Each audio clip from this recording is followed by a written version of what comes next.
بسم الله الرحمن الرحیم. قدرمندو لیدونکو او اوریدونکو ګرانو هیوادوالو سلامونه او احترامات مې ومنئ. نن 22 د جنوري کال 2026 چې د پنجشنبې ورځ سره سمون خوري ستاسې په خدمت کې حاضر یم. د نن برنامه نړیوال موضوعات دي، سیمه ییز موضوعات دي، همدارنګې د بلوچستان او خیبر پښتونخوا نه راپورونه دي او دا به زه تاسو سره شریکوم. ستاسو کومنټونه مې ټول لوستي دي، هلته مې دوستانو ته ځوابونه هم ورکړي دي، لایک او قلب مې درته ایښی دی، یعنې ستاسو سره زما اړیکه شته، ستاسو خبرې ماته رارسي او زه بیرته هلته چې لازمه یي ځواب ورکوم. نو پوښتنې مې نه دي راخیستې ځکه نړیوال موضوعاتو دا مهمو دا مې دغه کړي دي. څرنګه چې تاسو معلومه ده ما په خپل تیرو اونۍ په تبصرو کې دلته چې تاسو سره مې کړي دي او که په تلویزیونونو کې مې کړي، په یو ټکي ته ما اشاره کوله چې د نسبت د نورو تحلیلګرانو سره فرق درلود. هغه دا چې ما تاسو ویلي چې امریکا دغه تظاهرات په حساب وتمول او دغه شول په شا دی تېنه لاړل، ځکه دی اوله مرحله وه د نظام د تضعیفولو.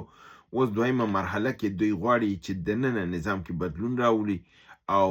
خامنه ای لري کی او دا نظام کې تغییر دننه نظام نه کراشي، نو د بیرون نه دوی پکې کوم بل څوک یعنی رضا پهلوي دا نه راولي. نو که تاسو زما برنامه لیدلی دا خبره به بالکل تاسو ته آشنای. په همدغه متعلق تازه پیشرفت دا شوی دی چې ابوالهاشم جراحي د ایران د پارلمان غړي دا خبر دغه کړی دی چې حسن روحانی او جواد ظریف یعنی پخوانی رئیس جمهور او پخوانی وزیر خارجه دا دواړه خپل په کور کې نظربند کړلی شوي دي او دا شوې ده چې د دوی په د تظاهراتو او د لاریونونو په وخت کې د دوی د رضا پهلوي سره اړیکې وي او دوی په نږدې اړیکو کې او د نظام دننه د تغییر لپاره د دوی هلته لاسو او ما خو دا حتی د جواد ظریف نوم هم تاسو ته اخیستی و چې که نظام ته بدلیږي یا جواد ظریف یا سید عباس عراقچي یا خپل همدا پزشکیان د دوی نه به یو کس پاتې کیږي. نو دا خبر اوس دا د ایران نه په حساب د خپل د پارلمان یو غړي د خوا نه دا دغه کیږي چې دا کسان نیول شوي دي په کور کې. نو د مطلب دا دی چې کوم خبر مونږ تاسو ته درکړی و هغه کاملا درست او د دننه نظام کې کار روانو. اوس دوی دا دوه کسه نیولي دي، نظربند کړي دي، موبایلونه یې پې بند کړي دي، تماسونه یې ورباندې بند کړي دي، بهر سره تماس نه لري، موبایل نه لري او هېڅ نوع اړیکې ورته نشته دی. دا ثابتوي چې دوی به ورو ورو نورې هغه کړیګانې چې دي هغه به هم رانیسي او نظام نه به یې لرې کوي. او دا خبره هم ما کړې وه چې که چېرته خامنه ای ګرپ قوي شي نو ممکن ده چې دا اصلاح طلبان چې دا یو لوی ډله ده، ځکه رئیس جمهور اصلاح طلب دی، کابینه اصلاح طلبانو کابینه ده، نو کېدای شي دا ټوله ختمه شي. نو وګورو چې په مخکې څه کېږي، خو دا خبر ډېر مهم خبرو تاسو سره مې شریک کړ. همدارنګې ابوالفضل شکارچي یو د ایران د پوځیانو نه یعنی لویو پوځیانو جنرالانو نه دا خبره کړې ده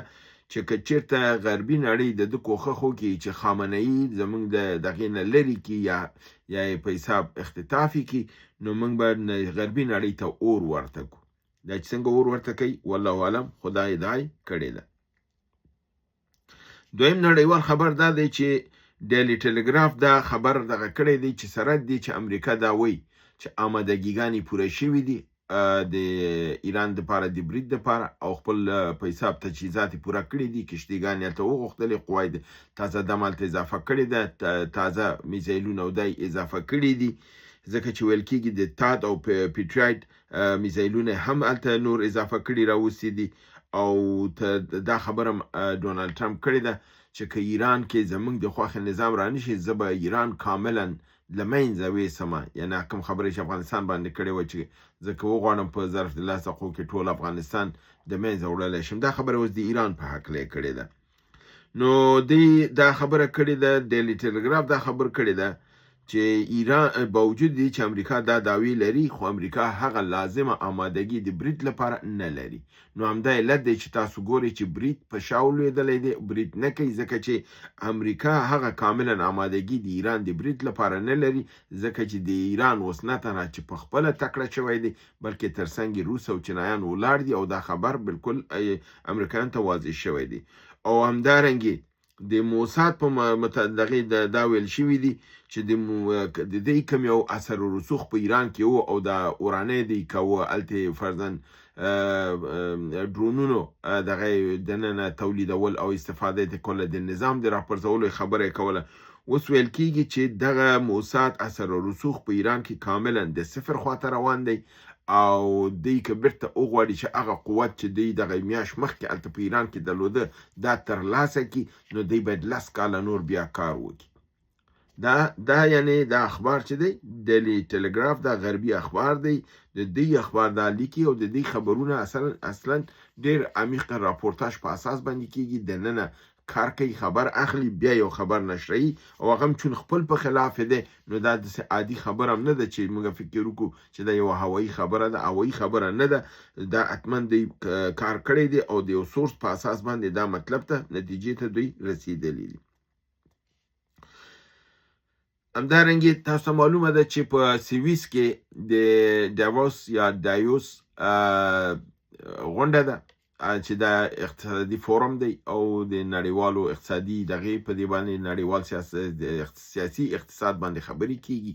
او هلته ډېر لوی تجاران هم راځي. قرار د اطلاع زموږ د دوستانو نه هم یو هلته اول ځل لپاره افغانانو ګډون کړی چې د خوشحالۍ ځای دی چې افغانان هم هلته شته دی چې د نږدې نه نړیوالو سره په اقتصادي مسایلو وګوري او دا د افغانستان لپاره یو بهتر قدم دی. دغه غونډې لپاره او بل یو معذرت دا غواړم چې ما پرون لکه چې خولې نه دا دغه وتې وه چې ډیوس په برسلز کې بله غونډه وه او التم دا مشران دغه دي چې الته به یو غونډه کیږي. ما نه د برسلز غونډه د ډیوس د غونډې سره چې ډیوس غونډه په سویس کې ده، دا سویس او برسلز سره دونه لرې نه دي، فاصله دونه نه لري. حتی فکر کوم چې زه خپله ورغلی یم، فکر کوم د یو تونل په ذریعه باندې هم دی سره لاره لري، خو ډیره موده مخکې ورغلی وم نو داسې ذهن کې مې دي خو ډیر نږدې دي سره. نو په دې اساس باندې ډونالد ټرمپ چې کله ډیوس خواته حرکت کوه د په فضا کې چې کله د اتلانتیک بحر سر ته را رسېدلی دی هلته د تیارې عارضه پیدا کړې ده او بیرته تیاره ګرځېدلې ده او واشنګټن ته تلې کوزه شوې ده. په دې باندې دا تفسیر وشولې چې ممکن په د امریکا کې هلته کوم امنیتي مسله را پیښه شوې وه، دی بهانه تخنیکي مشکل وکړله او تیارې بیرته وګرځوله، بیا د یو څو ساعته هلته دغه بیا پس د هغې نه دوباره دوی دغې ته راغلل او د ډونالد ټرمپ دلته ځان د بیانیې او د دې خطاب لپاره ځان راورسو. همدارنګې د اروپایي ټولنې د بهرنیو چارو مسؤلې کایا کالاس ویلي دي چې هیڅ مملکت حق نه لري چې د بل مملکت ځمکه په زور واخلي یا د هغې د ترلاسه کولو لپاره د قوت نه کار واخلي او د نړیوال قوانین تر خپو لاندې کړي. که دا غټ ملکي او که دا وړوکی ملکي په دغه قوانین به دی نه په خپو لاندې کوي او ویلي چې دا تنها د ګرینلینډ په هکله نه، دا د هر هغه ځای کې چې دا اقدام کیږي نو دا موږ ویلې غندو. همدارنګې اردوغان د ایران د دغه ګډوډۍ متعلق ویلي دي چې دا د اسرائیل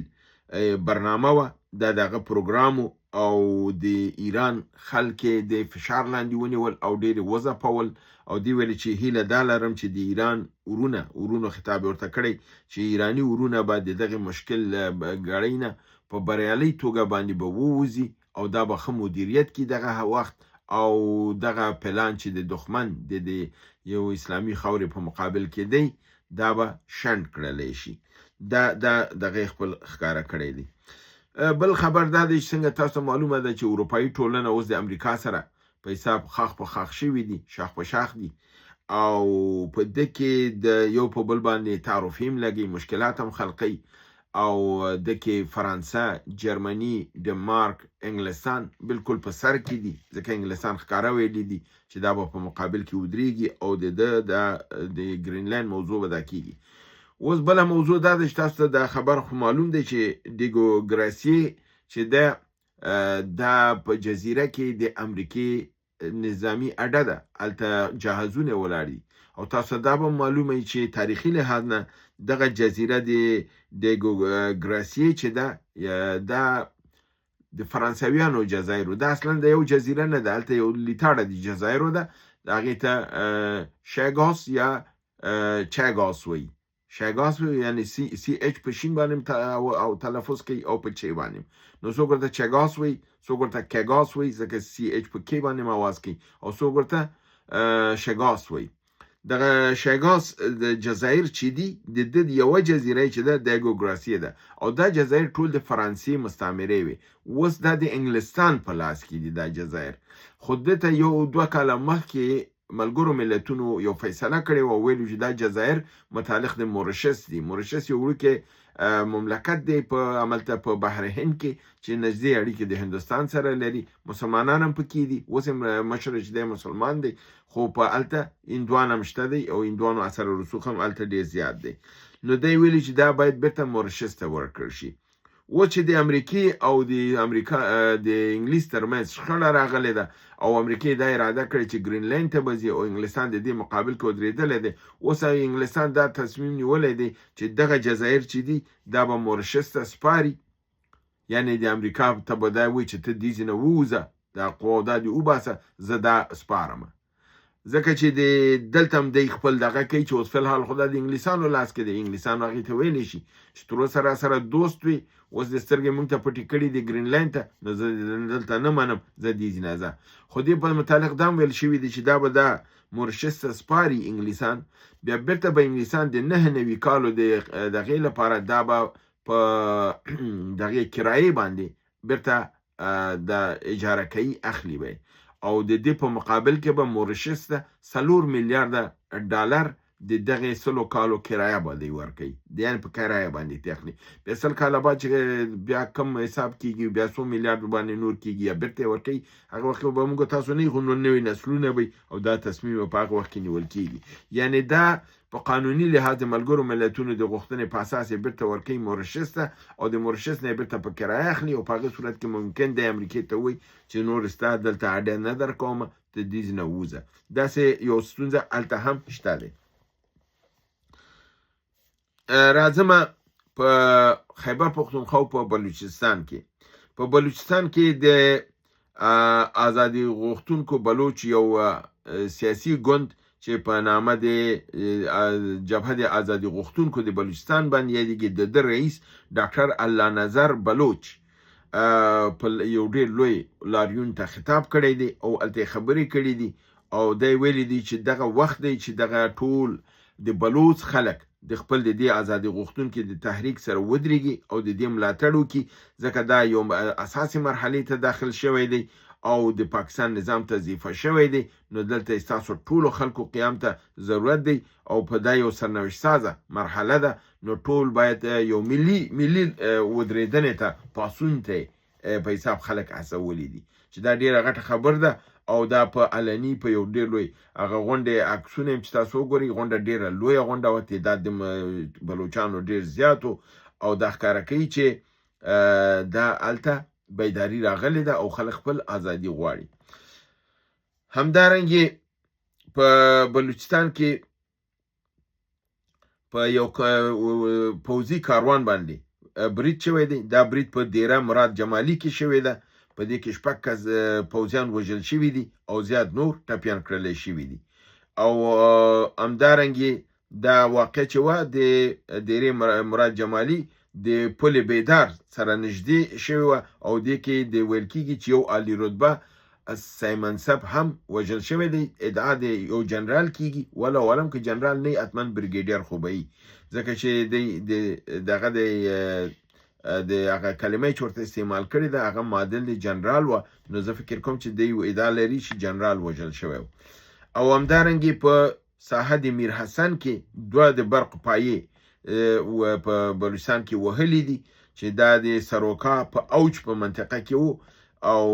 د دې د بابت نه کوم یو چې دغه برق او د پاکستان پوز ته تله هغه قطع شوی دی او دی په یو ستونزه کې اچول شوی دی. همدارنګې په بلوچستان په کوټه کې مشرقي بایپاس لیګل فورس سره په پوز ته کمین نیول شوی، 2 پوځیان وژل شوي دي. راځو خیبر پښتونخوا ته. همدارنګې په 20 د جنوري ټول عملیات چې په خیبر پښتونخوا کې شوي دي 9 عملیات شوي، یعنی جنوبي وزیرستان کې 2، درې اسماعیل خان کې 2، په پیښور ولایت کې 2، په بنو کې 1، کوټه کې 1 او په باجوړ کې 1. دغه 9 عملیات دي. جنوبي وزیرستان 2 جلا بریدونو کې چې د ولسوالۍ سوریکا کې وشول سنایپري بریدونو 2 فوجیان پکې هلاک شوي دي. همدارنګې ولایت درې اسماعیل خان ولسوالۍ پروا کوه بهاره فوجي قلعه باندې تعرض شوی دی، 1 کمره ویجاړه شوې ده او ډېر کسان وژل شوي دي. ولسوالۍ پروا کوه بهاره د چاپی په نیت راغلي فوج د جی ال حملې په ذریعه باندې په شا تنبول شوي دي، مرګ ژوبله ورته اړول شوې ده. ولایت پېښور ولسوالۍ بډبیره کوهاټ روډ غزه سټاپ کې د اف سی پوسټ باندې لاسي بمونو برید شوی دی، 1 فوجي پکې ټپي شوی دی. ولایت پېښور ولسوالۍ اف آر پېښور اسنخیل علاقه حمید خان د اف سی په پوسټ باندې تعرضي برید کې 1 کمره ویجاړه شوې ده، مرګ ژوبله اوښتې ده. ولایت بنو ولسوالۍ ډومیل بنزنخیل د پولیسو ناکهبندۍ کې مجاهدینو مزاحمت وکړو، مرګ ژوبله اوښتې ده. ولایت باجوړ د واړه مامون په دغه کې چجو واقعي چک پوسټ باندې ماټر برید کې مرګ ژوبله اړول شوې ده. همدارنګې په 21 د جنوري 2016 کې ولایت درې اسماعیل خان ولسوالۍ کلاچې قریه لونی فوزي کمپ باندې مجاهدینو د ماټر برید کړی دی، 1 فوجي وژل شوی دی او 4 نور ټپیان دي. په 21 د جنوري پېښور اسنخیل یعنی اف آر اسنخیل سیمه کې فوج پر مجاهدینو باندې د برید هڅه وکړه، مجاهدینو بر وخت دفاعي حمله وکړه، 15 فوجیان وژلي دي، نور ټپیان شوي دي. ولایت وزیرستان شمالي ولسوالۍ ګړیوم علاقه تشنګۍ فوجي پوستې په سنایپري برید کې 1 عسکر وژل شوی دی. ولایت شمالي وزیرستان ولسوالۍ ګړیوم علاقه ګوري ودانګي فوجي پوستې باندې سنایپري برید کې 1 عسکر وژل شوی دی. او همدارنګې پرون ماښام ولایت پېښور اف آر پېښور اسنخیل کې د عملیاتو نه واپسۍ کې د فوج چې کله عملیات کړي واپس تلل، په دغه باندې د سپین جماعت په علاقه کې سنایپري برید په مجاهدینو وکړ، 1 عسکر پکې وژل شوی دی. دا و زمونږ د نن ورځې جهادي راپورونه. همدارنګې نړیوال تبصرې چې په مختلف واړه جالب خبرونه تاسو هم وړاندې کړه. هیله ده چې دا برنامه وګورئ او دوستانو سره شریکه کړئ، سبسکرایب کړئ او همدارنګې لایک او زنګوله ووهئ. تر بل برنامې چې تاسو حضور ته حاضرېږم، تاسو په لوی پروردګار سپارم. وما علینا الا البلاغ.